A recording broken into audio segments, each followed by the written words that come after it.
Oi, nesse vídeo eu vou mostrar o meu ambiente de desenvolvimento para Python. Eu vejo muita gente perguntando qual o melhor editor para desenvolver em Python, se deve utilizar IDE ou se deve utilizar um editor de texto mais leve. Bom, não existe uma resposta perfeita para essa pergunta, né? Cada um vai ter a sua preferência. E eu estou aqui para mostrar a minha e porque eu acho que ela é uma boa alternativa para desenvolver em Python. Eu uso o Emacs. Eu não vou chegar a ensinar a utilizar o Emacs. Eu vou mostrar porque que eu acho que ele é um bom editor para Python só. Bom, eu vou criar um novo arquivo aqui chamado test.py. O primeiro recurso que eu quero comentar é sobre a indentação do Emacs, que ela funciona um pouco diferente dos outros editores. Por exemplo, quando eu tenho uma função A, função B, print 1. No Python, deixa eu dar um zoom aqui para facilitar. No Python, o que define a qual bloco o comando pertence é a indentação dele. Então, quando o meu cursor estiver aqui, ele vai pertencer à função B. Quando estiver aqui, vai pertencer à função A. E quando estiver aqui, ele não vai pertencer a nenhuma das funções. Nos editores tradicionais, quando você aperta o Tab, ele simplesmente vai inserir um Tab literalmente aqui. O que não é produtivo, né? Porque não faz sentido você fazer isso. No Emacs, quando você aperta Tab, ele vai alternar entre os níveis de indentação. Então, se eu apertar Tab aqui, ele vai me levar para a função A. Se eu apertar Tab de novo, vai me tirar das funções. Tab volta para a função B, função A tirou das funções. Bom, vamos apagar essa função B, vamos deixar esse print dentro da função A. Vamos chamar a função A aqui. Outro recurso do Emacs é que você consegue executar o código dentro do próprio editor. Então, por exemplo, a saída desse programa tem que ser 1.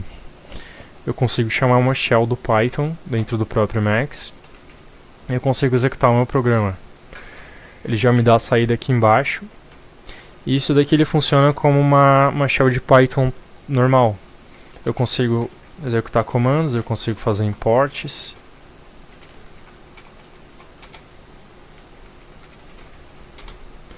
E você consegue debugar o seu programa sem precisar de um terminal externo. Outro recurso interessante é a navegação de código. Vamos, por exemplo, criar mais algumas funções aqui.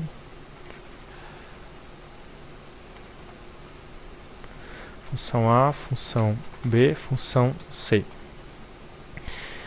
Vamos supor que você quer navegar entre as funções. Eu estou aqui na linha 13, quero ir para a definição da função C. Com um comando eu consigo voltar para a função anterior, que se eu executar de novo, volta para a função anterior, para a próxima função. E você vai ter comandos desse tipo de navegação para basicamente todos os blocos do Python. Você vai ter para blocos de repetição, você vai ter para função, você vai ter para classe. E você consegue atribuir esses comandos de navegação para a tecla que você quiser. Então você consegue criar um ambiente bastante produtivo. E você também tem o comando que te leva para a definição do elemento que você está. Então, por exemplo, aqui eu estou chamando a função A, eu consigo ir para a definição da função A. Leva meu cursor para cá. E isso funciona para variáveis, funciona para classe. A gente também tem a verificação de código em tempo real. Então, por exemplo, se eu chamar uma função que não existe, função B, ele vai me colocar vai me sublinhar em vermelho como uma ideia da vida, né? um Eclipse, um NetBeans, e vai me dizer o erro. Aqui está me dizendo que o D não existe. Então, se eu criar o D,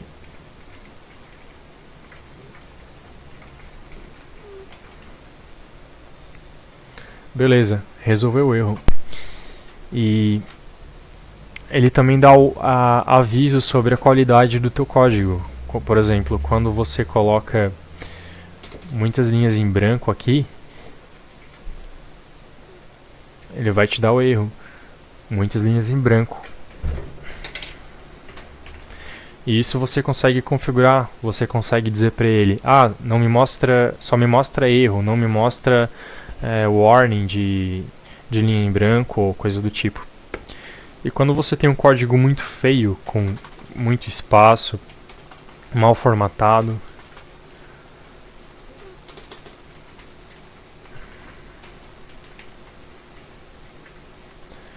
como esse, por exemplo, a gente tem comandos que... A gente tem um comando que ele vai formatar tudo para você deixar bonitinho de acordo com as guidelines do Python. Assim. Então ele formatar todo aquele meu código feio num código formatado. A gente também tem refatoramento. Então, por exemplo, se eu vim aqui na função A, eu quero que essa função A se chame função E. Aqui eu vou dar um nome para minha função, função E.